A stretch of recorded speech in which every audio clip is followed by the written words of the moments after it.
buenas tardes, querida comunidad de Radio Gilal y comunidad de Mujer Fénix Va.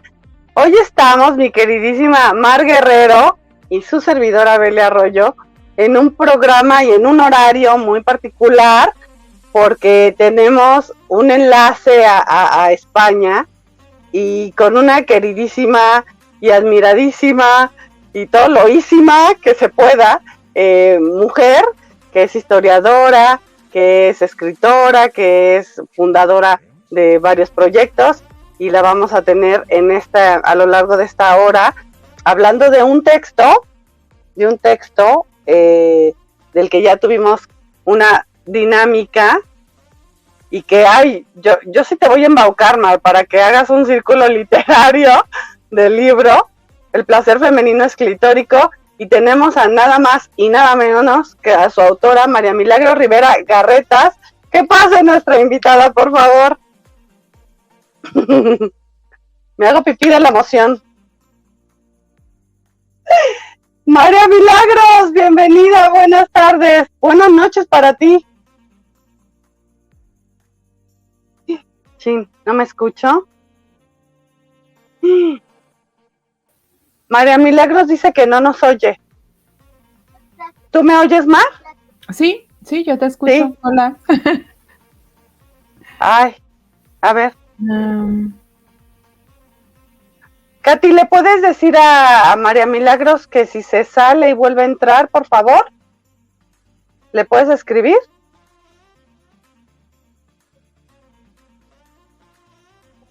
Please. Algo pasó en la transmisión. Porque María Milagros pues está en Madrid y nosotras pues aquí en el defectuoso o en el defeño o en la Ciudad de México, ¿verdad? Como actualmente se denomina. Pero yo todavía tengo como mis nostalgias con esos apelativos del DF. Entonces la tenemos acá venciendo todos los miedos posibles y por haber, como el... María Milagros dice que no nos escucha.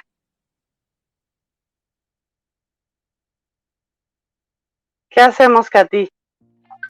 ¿Te podrás comunicar con ella?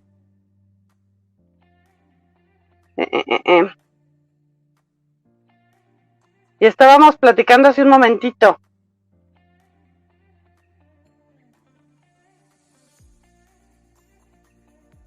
Chin. A ver, permítanme. Voy a salirme un momento para ver si puedo.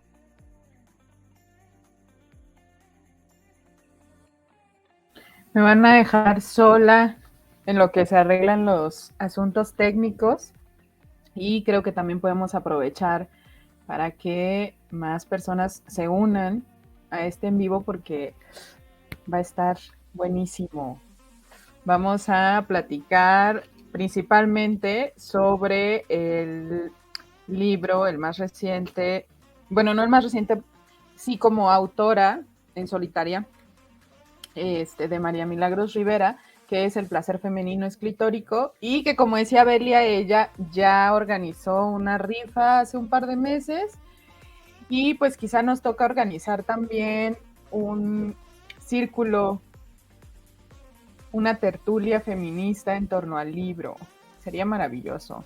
Yo creo que después de esta entrevista se van a quedar con ganas, les aseguro. Ya llegó. ¿Ya me escuchas? Sí, María Milagros. Hola, ¿qué tal? Hola, bienvenida. Gracias.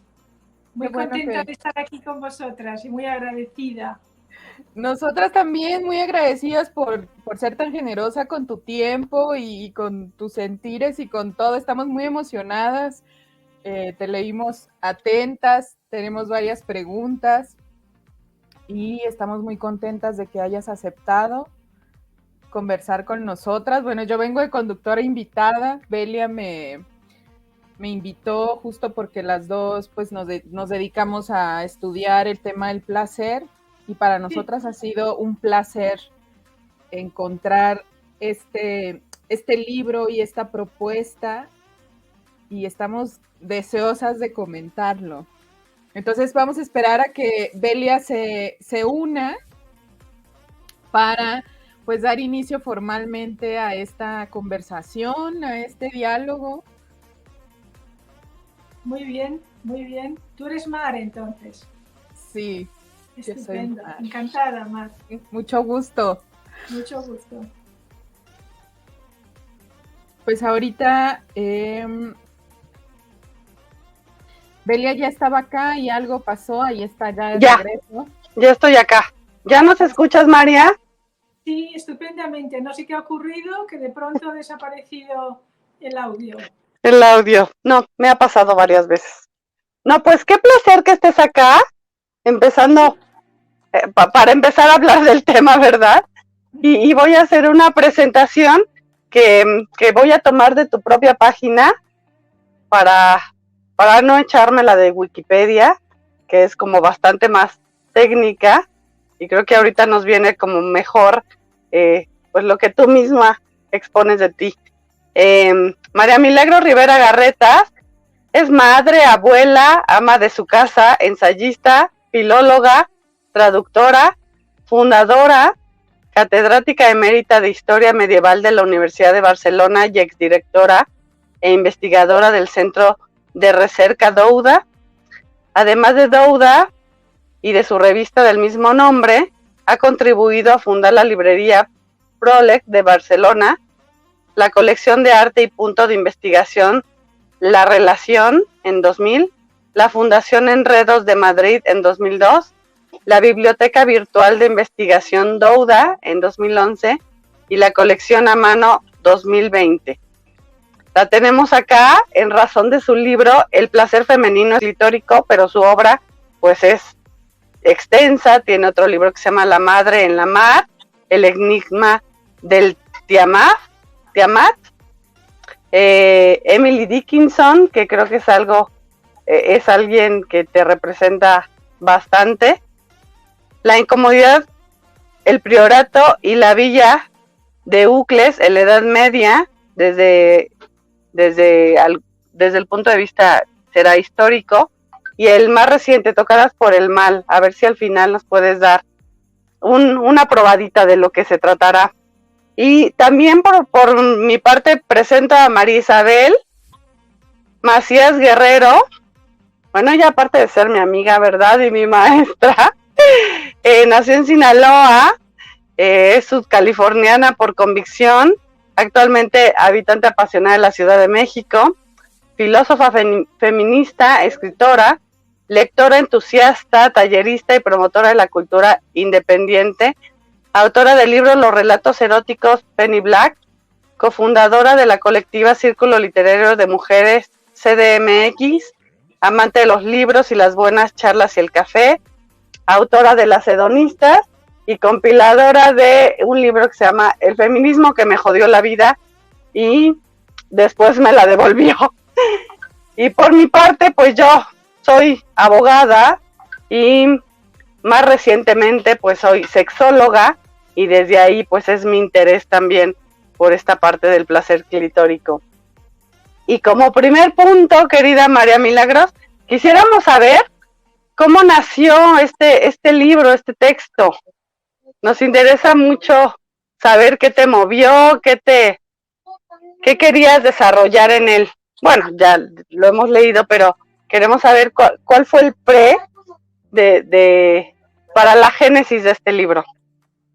Sí, pues es un libro que en realidad empieza en el año 72, aunque yo no lo escribí hasta el 2020, lo escribí durante la pandemia, sin pensar que la pandemia iba a durar tanto como duró. Eran los primeros meses, etcétera, en el año 20, ¿no? Marzo, etcétera. Y era una cuenta personal pendiente que yo tenía con un escrito breve de Carla Lonzi de 1972 que leímos enseguida en Barcelona. Yo vivía en Barcelona entonces, y en el feminismo nos impactó muchísimo. Es la mujer clitórica y la mujer vaginal. causó muchísima polémica, muchos gritos, muchos enfados, mucha sensación de no ver hasta el fondo lo que ella quería decir, de no poderlo sentir en lo profundo. Y finalmente, poco a poco, aquel trabajo no se olvidó, pero se quedó en letargo. Aquel trabajo de Carla Lonzi, que es un texto magistral. Entonces, en el año 20 volví sobre ella y sobre ese texto, y en realidad luego ya no hablo de su texto. Me di cuenta enseguida de que los 50 años que habían pasado se notaban en el texto, pero que había una verdad profunda que seguía viva y viviente, ¿no? Viviente en el sentido de que te modifica, te interpela, te hace sentir algo paradójico todavía en lo profundo de tu sentir, de tus entrañas, de las mías. Y entonces, en cierta manera, tiene esa parte autobiográfica, ¿no? Y entonces el libro, poco a poco, cuando me vino a la mente la expresión equivocarse de orgasmo, que es lo que nos pasó en los 70 y que es el título del primer capítulo del libro, entonces me reí muchísimo, tuve un alivio muy grande y entonces me di cuenta de qué era lo que no habíamos entendido las feministas muy jóvenes en aquel momento y que Carla Lonzi nos quería enseñar y que 50 años después estaba como meridianamente claro. Mar. Ay, pues, un encanto. Bueno, muchas gracias, Belia, también por la invitación y María Milagros por aceptar. Yo ya había escuchado en una de las presentaciones del libro justo que nos comentabas sobre cómo este texto de Lonzi pues fue muy discutido, pero de cierta forma se queda como en ese letargo, y ahora que yo he podido leerte y que además he tenido la oportunidad de conversarlo con Belia, me parece que tu libro, El placer femenino escritórico, también estará en la discusión. Me parece que se está poniendo sobre la mesa entre las feministas mexicanas, al menos. Yo espero que también de tu lado ya esté en la conversación, y me parece que también es una verdad viviente que llega a transformarnos. A quienes hemos estudiado sobre el placer, claro que desde pues otros referentes, ¿no? Lo hablaba con Belia, otros referentes pues muy desde el pensamiento del pensamiento, muy desde esta violencia hermenéutica, y me parece que tu libro llega en este momento justo donde podemos como retomar el rumbo, reconectar con nuestra ser clitórica. Y yo quiero aprovechar para preguntarte, porque hay una frase que me emocionó muchísimo y que la compartí, dice: el placer femenino es tan importante o más que la libertad. Y tú preguntas ahí, ¿de qué te sirve la libertad si no tienes placer, si te equivocas de orgasmo, si está devastado o seco tu sentir del alma y la depresión te visita implacable? Y siento, porque también te he leído en otras entrevistas, que es el placer lo que viene primero, lo que nos hace crecer, desarrollarnos y seguir vivas, pero ¿podrías ahondar un poco más en cuáles podrían ser esas rutas para interpretar el mundo y la propia existencia, empezando por el principio, que es el sentir y el placer? O sea, cómo en un sistema que nos envuelve en la farsa de priorizar la república, el pensamiento del pensamiento, el orgasmo equivocado que nos mantiene en precarización y en depresión, cómo las mujeres podemos reconectar con ese principio, con ese ser clitóricas. Sí, en primer lugar, te diré, por lo primero que has dicho, no lo segundo, que es lo principal, que claro, este libro ha sido posible porque entre Carla Lonzi y nosotras ha ocurrido el final del patriarcado. Eso hay que tenerlo en cuenta. Ha ocurrido, lo hemos traído al mundo, las mujeres, las feministas, las mujeres que se han dejado tocar por el feminismo, las mujeres en general. Y entonces ha cambiado por completo el panorama y nos cuesta interpretarlo y nos cuesta reconocer qué es lo que hemos traído al mundo. Y nos cuesta reconocer esa cosa enorme de que hemos traído al mundo a las mujeres, que es el final del patriarcado, porque llevamos encima mucho dolor, sobre todo las mayores, ¿vale? En el equivocarse de orgasmo, claro, si eres joven te lo arreglas enseguida, pero si eres mayor es bastante más difícil porque es reconsiderar una vida ya vivida que creías que era una vida buena, ¿no? Y ahí hay un dolor con el que hay que tener en cuenta también.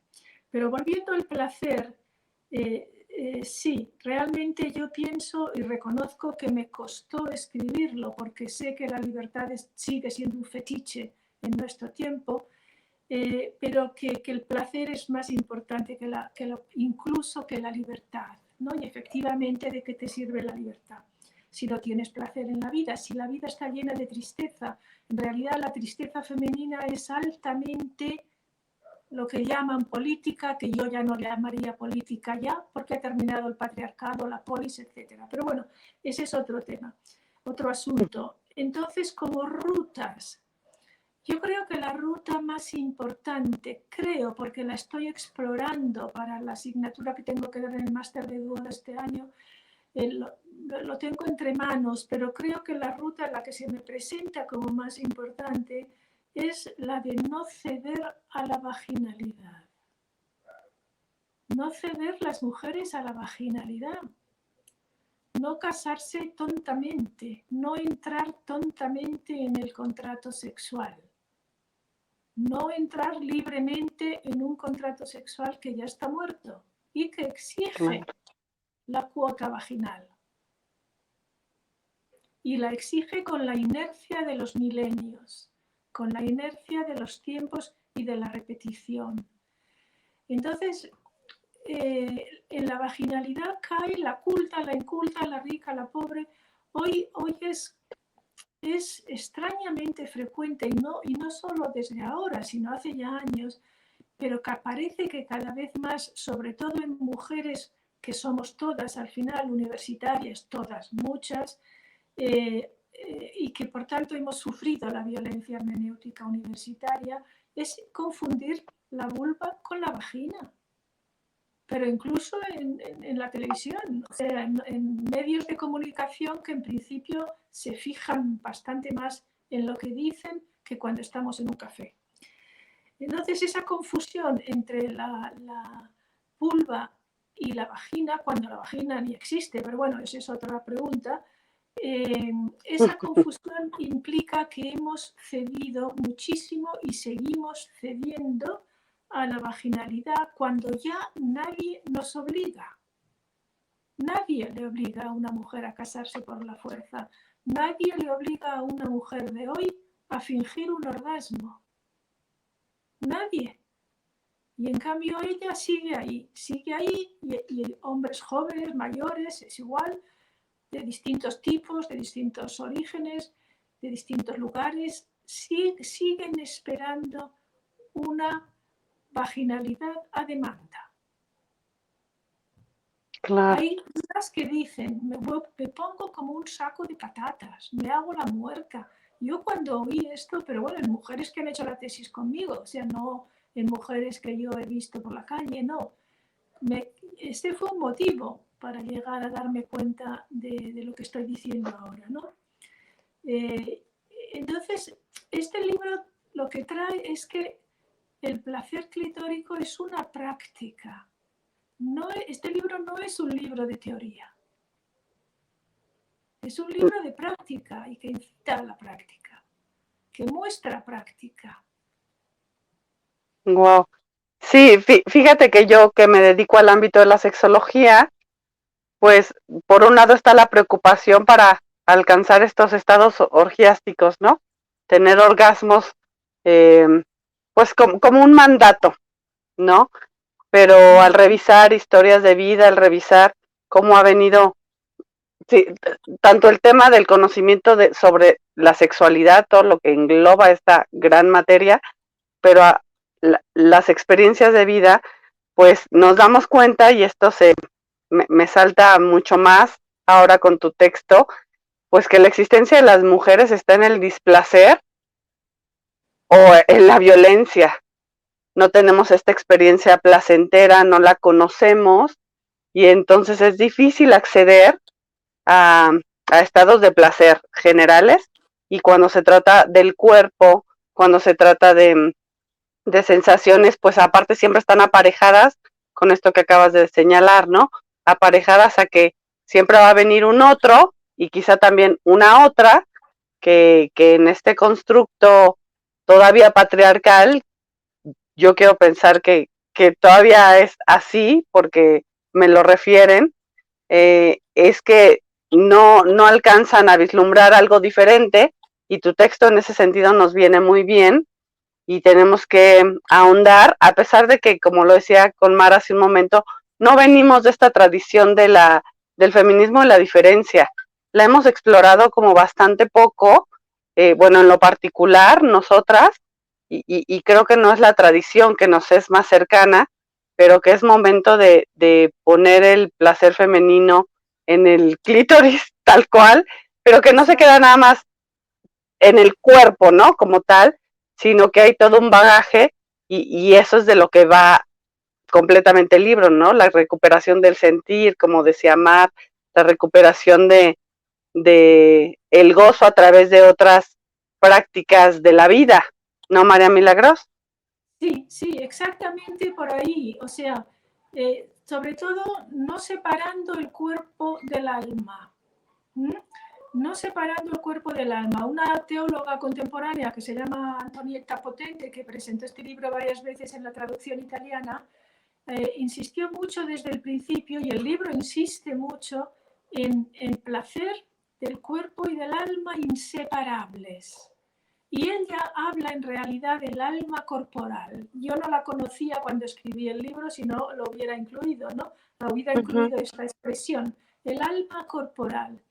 El libro es un libro que habla sobre todo, sí, del placer clitórico que inmediatamente asociamos con un órgano que tenemos en el extremo superior de la vulva, y que está ahí siempre, que nunca enferma, que nunca le pasa nada malo, y que es un órgano dedicado exclusivamente al placer.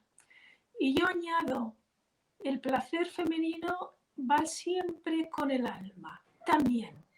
Y por eso hablo, que es lo que más cuesta quizá de entender o de registrar, más que entender, yo creo, en el libro, es el concebir conceptos sin falo.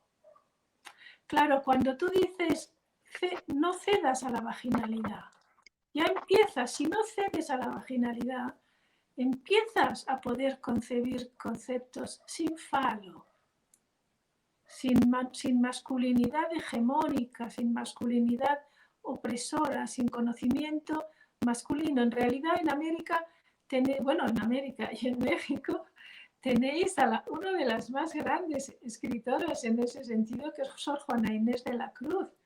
Claro, Sor Juana Inés de la Cruz inventa la mística de la Inmaculada. Y cuando se ve en los países, sobre todo católicos, que son los que conocemos a la Inmaculada, son los que la tenemos en realidad, ¿no? Claro, pensamos que está hablando de un icono antiguo, de un icono que, bueno, que pasó hace mucho tiempo, y estas madres vírgenes de la leyenda, y no, ella está hablando de cada una de nosotras. Yo me di cuenta, porque escribí una biografía de ella que se publicó en el año 18, me di cuenta precisamente porque insistía tanto en ello cuando yo me leía sus textos, sus fuentes manuscritas, las que quedan pues, en el libro de profesiones, etcétera, en momentos claves de su vida. ¿De qué hablaba? Una y otra vez de la Inmaculada. Yo soy Inmaculada. Y claro, pensaba, qué pesada se pone, ¿no? Al principio, y luego digo, ¿cómo? De pronto vi, y digo, no, de pesada nada. Esta está poniendo aquí la cuña más grande que le puede poner al patriarcado del siglo XVII, porque en el siglo XVII nadie ni el obispo de Puebla, ni de Pueblo, de ningún otro sitio, ni de la diócesis metropolitana de México, ni de Madrid, vamos, si es que había, ni de Toledo. Nadie podía ir en contra de la Inmaculada. Claro, yo digo en el libro, cada época tiene su Inmaculada. Y se trata de que cada una de nosotras descubra la suya, la de su tiempo, la Inmaculada de su tiempo. Aquello contra lo que nadie puede argumentar ir. Ay, Mar, vas. Pues, a ver, tengo como muchas ideas y dudas y desearía que este tiempo se extendiera. Pero en este pensar el alma y el cuerpo como algo inseparable, por supuesto que me remite a este placer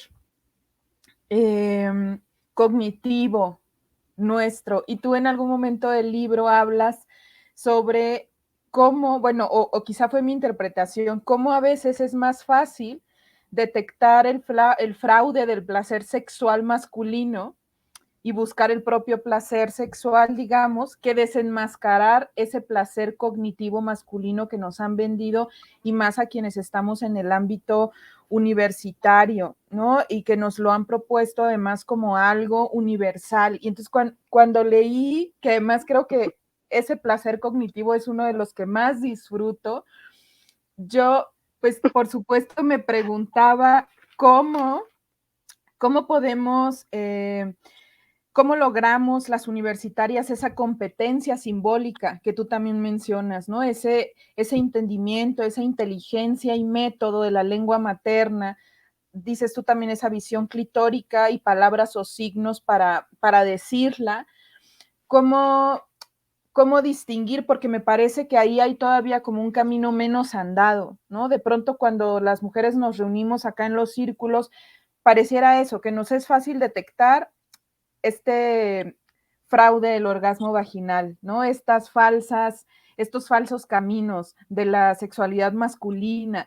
Pero cuando se trata del placer cognitivo, me parece que como traemos una larga historia también de una, pues de estudios muy masculinizados, ¿no? Este pensamiento del pensamiento, ¿cómo detectarlo?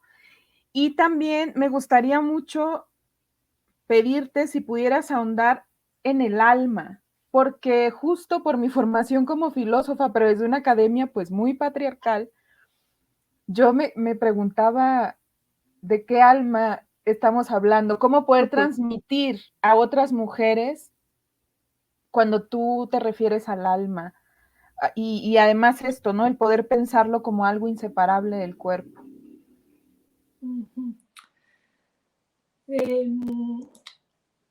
Claro, esta es una pregunta que son dos preguntas que llevan mucha violencia hermenéutica dentro de sí, mucha violencia hermenéutica sufrida, te digo porque yo también soy universitaria, ¿no?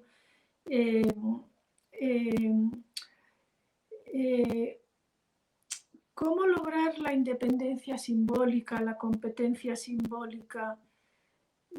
Cómo tener un auténtico placer cognitivo que sea clitórico, ¿no? De nuevo, no cediendo a la vaginalidad, porque la vaginalidad se tiene en casa.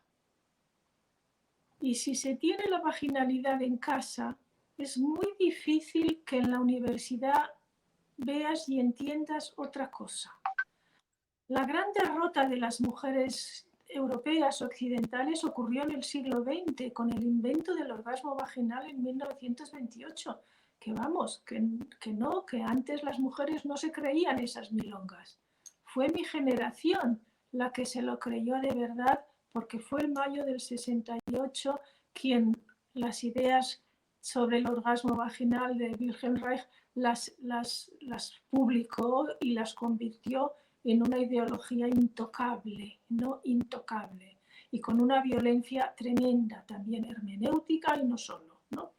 Entonces, ¿por qué te digo tienes la vaginalidad en casa? es el hombre en casa el primero que dificulta el placer del alma de una mujer, sea en persona, sea en efigie, en figura. Yo creo que se detecta los puntos, se detecta que la violencia hermenéutica la estás sufriendo cuando te aburres. Cuando te aburre el conocimiento universitario, cuando dice cosas, la filosofía continuamente, algunas la han llamado falosofía, ¿no?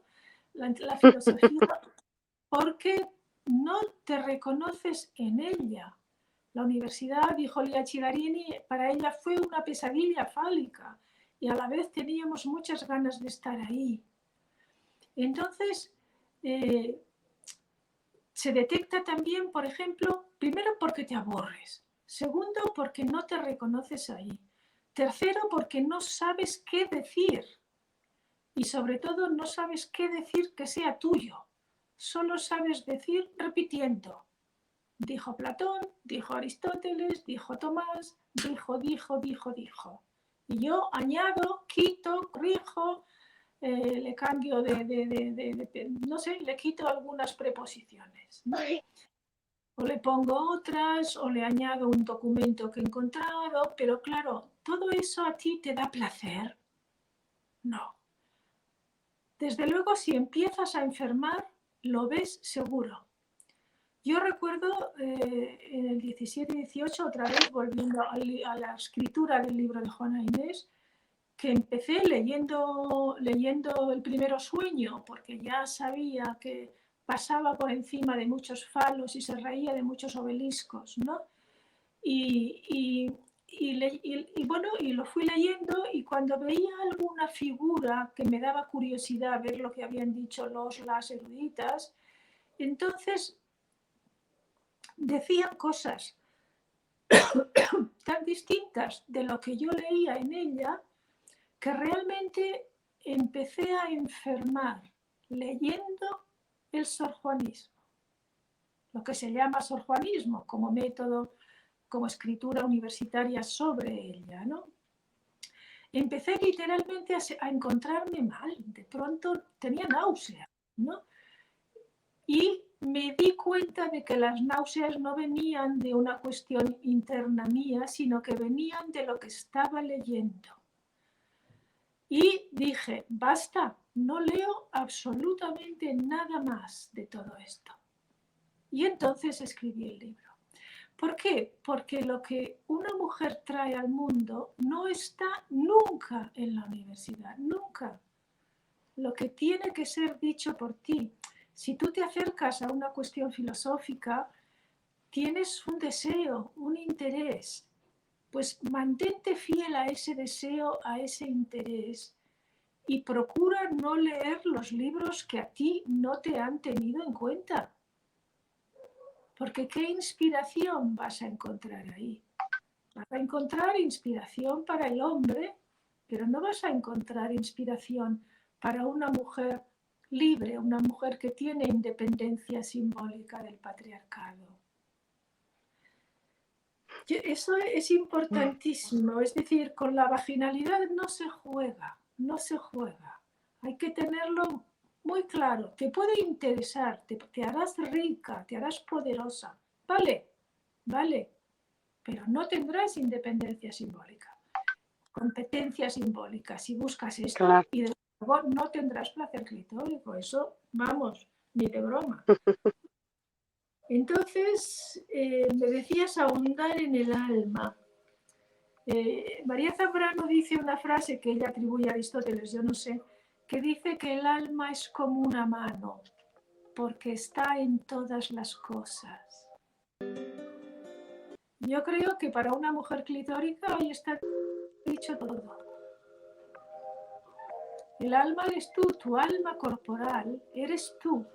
La separación, y tú lo sabes mejor que yo como filósofa, la separación ha sido la operación más torturadora, más cruel y más persistente del patriarcado para dividir, romper, dañar la vida.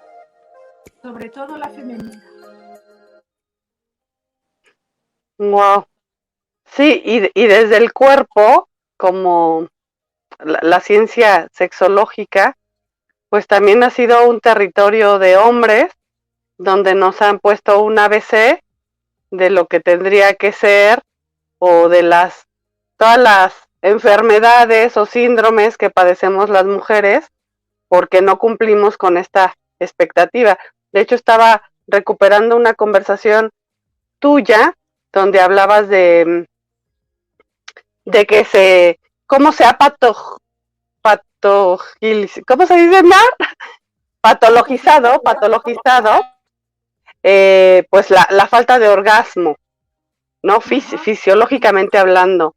Las mujeres frígidas, en lugar de cuestionar pues todo el orden simbólico de lo que estamos hablando, pues entonces lo primero fue imponerles una enfermedad y pues eso causó en las mujeres pues mucho más trastorno psíquico y en cuestión de su propia percepción del cuerpo, su propia percepción del placer, y porque eso obedecía nada más al cumplimiento de un orden que es el patriarcal o el de los hombres, ¿no? Yo sí lo aterrizo ahí como para satisfacción de los hombres en la esfera puramente sexual, y que a partir de este texto también ese poder del que fuimos despojadas y del que se habla en consulta literal, no tengo orgasmo o tengo dificultad, pues porque se espera que sea a través de la satisfacción del otro, y esto nos regresa a nosotras mismas. En el orden puramente sexual, ¿habría una vía que seguir? Bueno, la idea es remitirme justamente como 20 pasos atrás a la construcción del deseo, como Mar trabaja mucho en eso, la construcción del deseo, la construcción de las sensaciones para recuperar pues el sentir, y tu libro en ese sentido nos encamina, pero no estoy tan cierta de cómo aterrizarlo muy bien en la materialidad cuando las mujeres a lo mejor no van a profundizar a estos niveles, ¿no? Porque la verdad es que sí, desde el campo de la filosofía, incluso a mí me ha costado como bastante trabajo. Vengo del derecho, o sea, un tema, una materia muy cuadrada, muy de cosas dadas, y luego la sexología también viene a ser dada desde la mayoría hombres, o sea, a lo mejor hay Helen Kaplan y Virginia Johnson y alguna que otra sexóloga por ahí en otros territorios que nos han dado información, pero la verdad es que también ha sido un territorio muy masculinizado. ¿Cómo poder aterrizar en los cuerpos, pues con las mujeres que acuden pues a la satisfacción netamente sexual? ¿Hay algún tramo un poco más dirigido? A ver, hay que saber que el placer femenino es clitórico, insisto, no es un eslogan, no es una teoría, es una práctica. Hay que apartarse de los ambientes fálicos absolutos. Si el derecho, si la sexología son ambientes puramente fálicos y machistas, pues hay que ponerles una barrera y centrarte en el placer. No hay diálogo entre la sexología y el placer clitórico. No hay diálogo posible. Cuando tú hablabas ahora de las frígidas, yo oía a un hombre hablando de las frígidas. Claro. Las frígidas no tenían disfunciones. Las frígidas no tenían disfunción alguna, al revés. Sabían perfectamente que ni tenían orgasmos vaginales porque no estaban, no existen, o solo existen, dice Carla Lonchi, o pueden existir como aceptación y acogida del placer del hombre, o sea, un placer de segunda mano, pero ellas sabían y por tanto ni fingían, no se molestaban en fingir el orgasmo. Y en eso eran mucho más libres que mujeres del siglo XX y XXI. Es la etiqueta que se les puso, sobre todo en el mayo francés y, bueno, todos esos hombres que todavía andan por ahí con mucho poder, ¿no? Con mucho poder político, violento, militar, etcétera, ¿no? Entonces, ahora no se habla de frígidas, pero ahora tú conocerás más de una y más de 100 pacientes que se les acusa de vaginismo. El hombre no puede imaginar que una mujer no quiera ser penetrada. Si no quiere ser penetrada, es que está enferma. Claro. Si lees la novela, no solo ves la película, no, la novela Carol o The Price of Salt de Patricia Highsmith, 1952, lo tiene mucho más claro que nosotras. Está más cerca de las frígidas del siglo XIX. Hoy día se violenta a las chicas jóvenes, a las que tienen espasmos vaginales, y se las declara enfermas y se las violenta para que se abran esa parte de la matriz que desde 1649 se llaman los hombres vagina, pero que antes no existía. Esa es una parte del cortar, del separar. Se rompe la matriz cuando el orgasmo clitórico es un orgasmo que afecta a la matriz entera, que irradia. Ahí no hay separaciones, ¿no? Entonces, yo creo que el camino más importante que tenemos delante, más quizá inesperado, pero no tanto, es la mística. Hay que abandonar las ciencias universitarias, salvo para tener un buen trabajo y ganarse la vida. Para eso sirven el conocimiento y los títulos universitarios. Pero para vivir en el placer, los títulos universitarios no sirven para nada a una mujer. Entonces, en cambio, la mística, el camino del buscar la vida, ahondar en el sentir, en la vida interior, saber que la mente y la mántica son la misma palabra originalmente, ¿no? La mántica son las artes adivinatorias que se nos atribuyen a las mujeres. La mente y el sentir están íntimamente conectados. La mente, el sentir, la mente y la mántica, que son las artes adivinatorias, el conocer la gracia, la felicidad del estado de gracia, que es el orgasmo clitórico. Esos son los caminos, no hacer apaños con el mundo académico, que tiene otros intereses muy importantes y a veces muy, muy misóginos y a veces muy violentos, ¿no? Los hombres también son parte del mundo, pero no queremos ser iguales que ellos, ni lo seremos nunca, porque ¿para qué?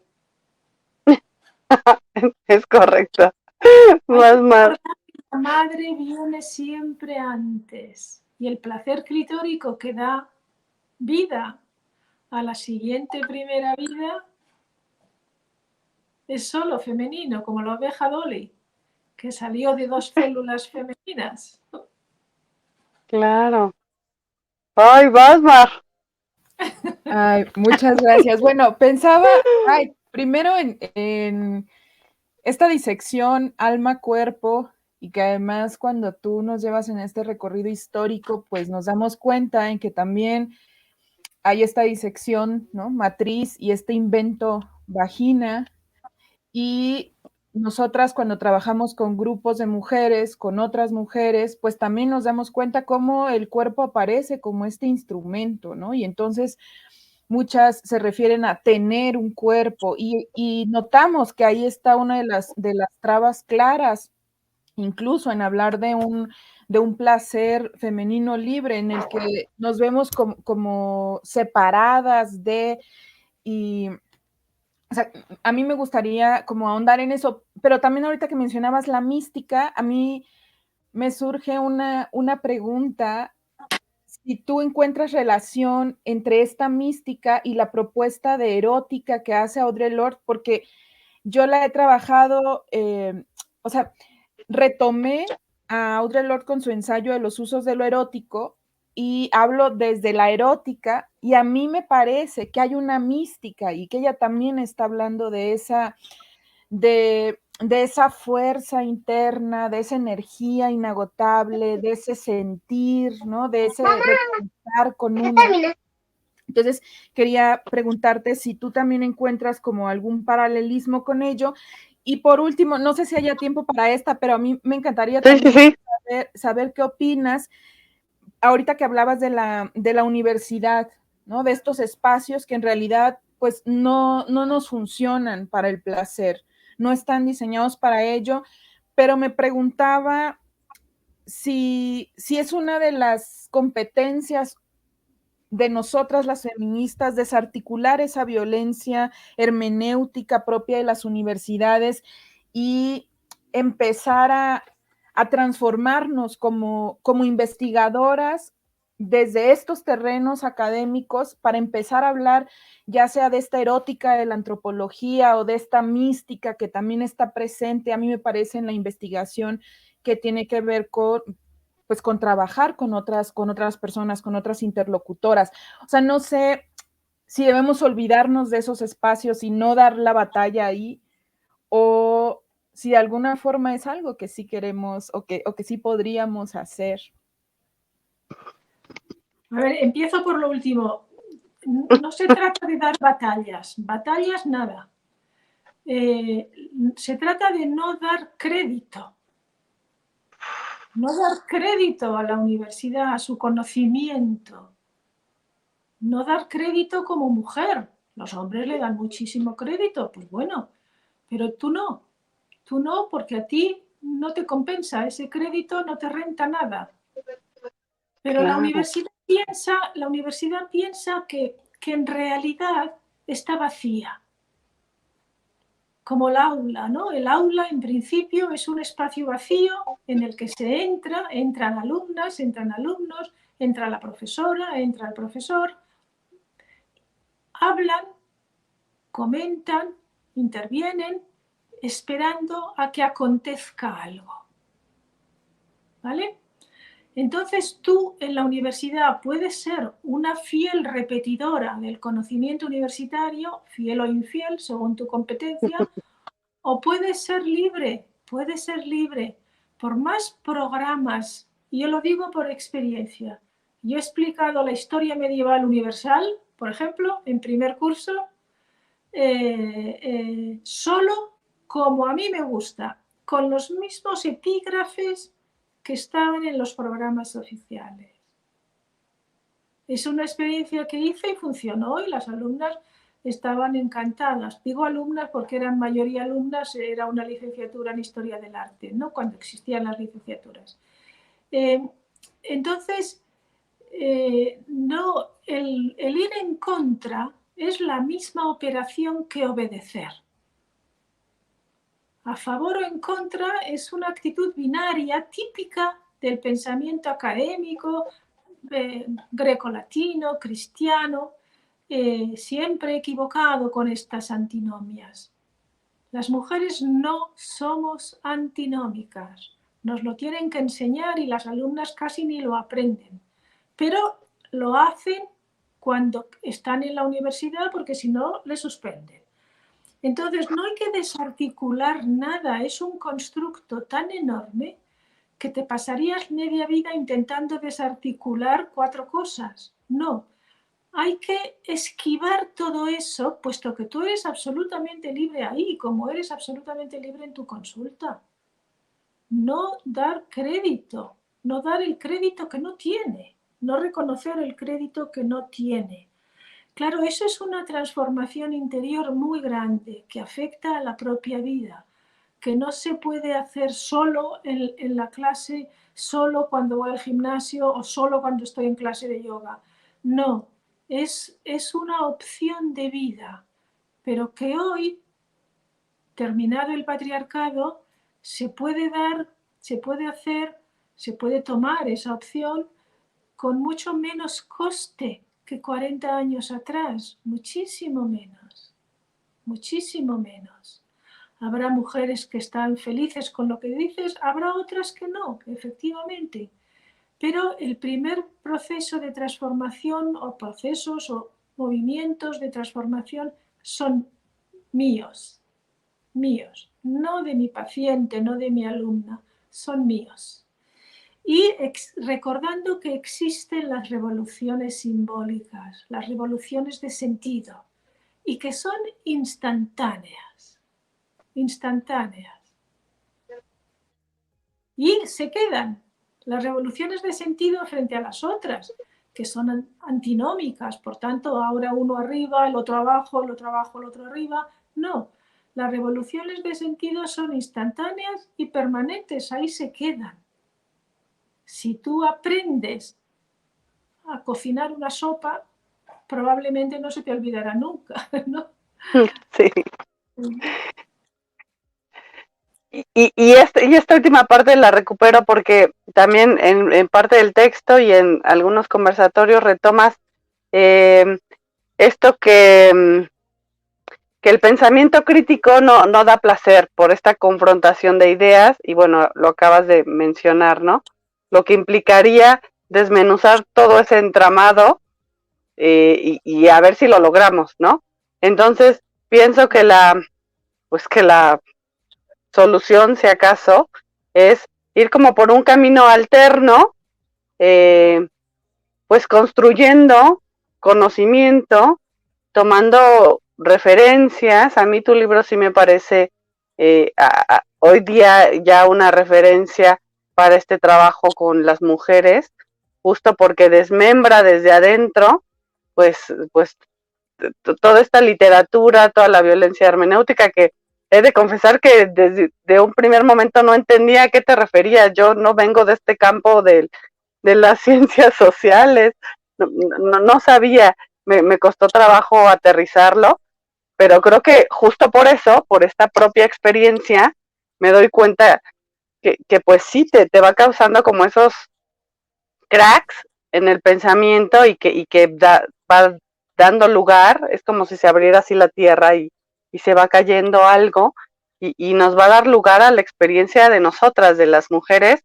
tanto cuerpo, alma, sentir y la conexión profunda que continuamente refieres con la lengua materna, con esta parte simbólica o puede ser física, ¿no? De reconciliación con la madre, con el primer momento de amor, ¿no? Creo que todas así lo vivimos hasta que vino la violencia hermenéutica y nos dijo que la autoestima te la daba el varón y te la daba el padre. Desde el desarrollo humano, digo, no quiero hablar mal de nadie que se me ofenda acá, pero desde la psicología te dicen que el autoestima de las mujeres la construye un varón, en este caso el padre, ¿no? El primero que te debe de querer, y entonces así vas al mundo, sales al mundo y así escoges pareja, y en esta necesidad de aceptación y aprobación, pues así vas. Entonces creo que sí nos regresa como a este sentido originario, tu libro, y por lo cual te agradezco profundamente. Sí, no, nada de todas esas cosas que son ofensivas para las mujeres, ¿no? Hay que matizar mucho, hay que ser muy fina en este camino que tú propones. No es un camino alterno. En el momento en que dices un camino alterno, ya te estás remitiendo al patriarcado. Déjalo en paz, fuera, fuera, fuera. Y no se construye, no, las mujeres creamos. Construir es una cosa muy varonil. Siempre están construyendo y así dejan el mundo, ¿no? Y es encontrar el camino tuyo, el camino de tu experiencia, que efectivamente tiene en su origen a tu madre y tienen en su origen la lengua materna, sí, y el amor. El amor con que la lengua materna fue aprendida por ti en una relación que incluso cuando tu madre estaba siempre muy enfadada, a ti te enseñó a hablar con amor, si no, no hubieras hablado.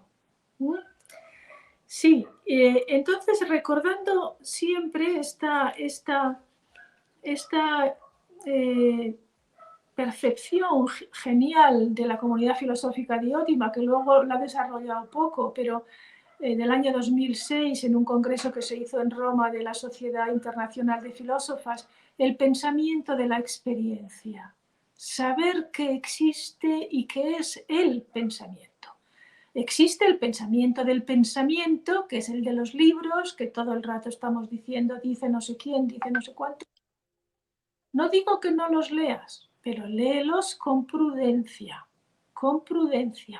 no obsesivamente y sabiendo que no te representan. Y existe el pensamiento de la experiencia, que es el que está por reconocer, porque está en la vida. Si no estuviera en la vida, no viviríamos, no habría vida, ¿no? Pero al pensamiento de la experiencia le cuesta ser reconocido por nosotras las mujeres universitarias y profesionales de todo tipo. Nos cuesta aplicarlo a lo que estamos viviendo, a esa mujer a la que estamos atendiendo. No le reconocemos autoridad al pensamiento de la experiencia, al pensamiento de nuestra propia experiencia. Le reconocemos más a algo que no genera autoridad, por ejemplo, una estadística. Y a la vez decimos que están todas sesgadas. Pero bueno, ¿qué es esto? ¡Ay, Mar! Ahí no hay placer. Fíjate qué placer puede haber que tú reconozcas autoridad a una estadística que a la vez dices que están siempre sesgadas. Ahí no puede haber placer ninguno, solo pena, solo dolor, sufrimiento, desánimo, tristeza, ¿no? En cambio, el placer es consistente, es una realidad muy consistente, muy cierta, inexpugnable, no se somete al pensamiento crítico. Ok. Mar, ya tenemos bien poquito tiempo. Quizás sería oportuno conocer un poquito de qué va tu nuevo libro con Bárbara, que se llama Tocadas por el Mal, Bárbara Berzini, sí. Berzini, es que tengo dislexia. Sí. Bárbara Berzini. Vale, perdón. Bárbara Berzini es la autora del libro que antes has citado como mío, La Madre en la Mar, que yo traduje, pero la autoría es de ella. Es el primer número de la colección a mano y fundamos la colección a mano las dos juntas. Sí, este libro, Tocadas por el Mal, es puro pensamiento de la experiencia, nace de la experiencia del mal vivido. Y lo importante de este libro, en mi opinión, lo que nosotras hemos creído que necesitaba ser hecho por nosotras, ha sido el reconocer como punto de partida que no todo, como dice Bárbara, no todo el mal viene de los lobos. Mujeres que corren con lobos es un libro que se ha leído muchísimo, ¿no? Hay una ligera alusión ahí. No todo el mal viene del patriarcado de los hombres. Nosotras hablamos del mal entre mujeres. ¡Wow! Todo un tema. Sí, el mal sufrido, pero el mal también que una hace, ¿no? Es decir, el mal no es solo mal sufrido, no habría mucho mal si todas sufriéramos el mal de las otras. Las otras serían ya entonces pocas, ¿no? El mal se sufre y también se hace, se inflige, sí. Pues el libro va por ahí, sí. Ok, no, pues ya, Amazon, ahorita en 10 minutos. Mar, ¿quisieras agregar algo? Pues solo agradecer, estoy muy, muy contenta y así extasiada de escucharte, María Milagros. Yo necesito seguir leyéndote. Me quedo, bueno, con esta duda entre la erótica y la mística, encuentras como alguna relación.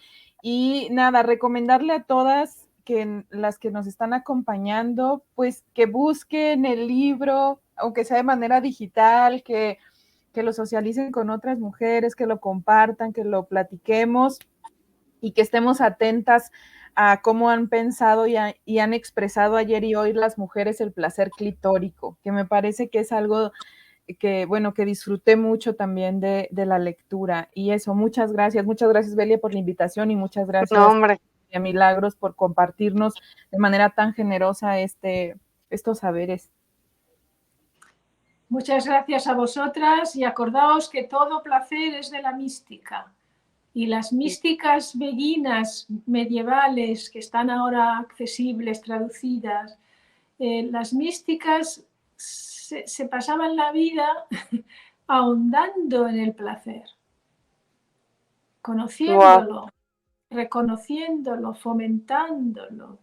Y ese placer que es del cuerpo y el alma inseparables, ¿no? Ese placer que es del alma corporal. Esa noción de alma corporal es muy importante. Y no dividir cuerpo-alma, que eso son cosas de la iglesia, de las iglesias. Para manejar una cosa, manejando la otra, en fin, el divide y vencerás que decía uno. Pero no, todo placer de la mística. Entonces Audre Lorde también, Audre Lorde tenía un fondo místico, era bastante violenta en mi opinión, ¿no? Como su tipo de feminismo, pero sus motivos tendría, alto. Y tiene grandísimas cosas, grandísimas y grandísima poesía también, Audre Lorde, sí, sí. Pues María Milagros, no me queda más que agradecerte profundamente que hayas estado acá. Vencimos el miedo a entrevistar a una mujer que consideramos pues que nos ha dejado tanto, que todavía nos invita a más reflexión, y esperamos que esta charla te haya sido amena y estás cordialmente invitada aquí cuando Mar haga el círculo para explorar más el placer femenino esclitórico, para ver qué nos puedes, ya en círculo de mujeres, comentar más a fondo. Profundamente agradecida a mi querida Mar, yo sin ella no lo hubiera logrado, porque muchos conceptos me superan en ese sentido, y pues acá estamos pues tratando de hacer lo propio con las mujeres mexicanas y recuperar un poco de fuerza vital, que es un poco a lo que aludo con el tema del placer, para seguir la vida y en ese sentido oponernos a las violencias que en México estamos viviendo. Entonces, muchísimas gracias a Radio Gilal también por su colaboración. Este es un horario complicado para nosotras, pero queríamos tenerte, queríamos que nos visitaras a las mexicanas, y pues seguiremos todavía tu trabajo y vamos por Tocadas por el Mal y lo que tú hagas. Muchísimas gracias, María Milagros. Muchísimas gracias a vosotras, he estado súper a gusto. Muchas gracias por las preguntas. Las preguntas me han hecho hablar, vuestras preguntas, o sea que vosotras me habéis hecho hablar. Gracias, gracias, gracias. Gracias. Y a la comunidad Gilal y comunidad de Mujer Fénix Va, muchísimas gracias. A Marilú, a Fátima, las poquitas que pude ir cachando acá de los comentarios, Naomi. También es una invitación a leer a María Milagros, a sumarse al círculo que Mar va a hacer próximamente, y pues estar al pendiente del desarrollo de este tema para pues desterrar otro tipo de ideas. Muchísimas gracias a todos y que pasen bonita tarde. Buenas noches, María Milagros. Nos saludas por allá. Gracias. Gracias. Bye.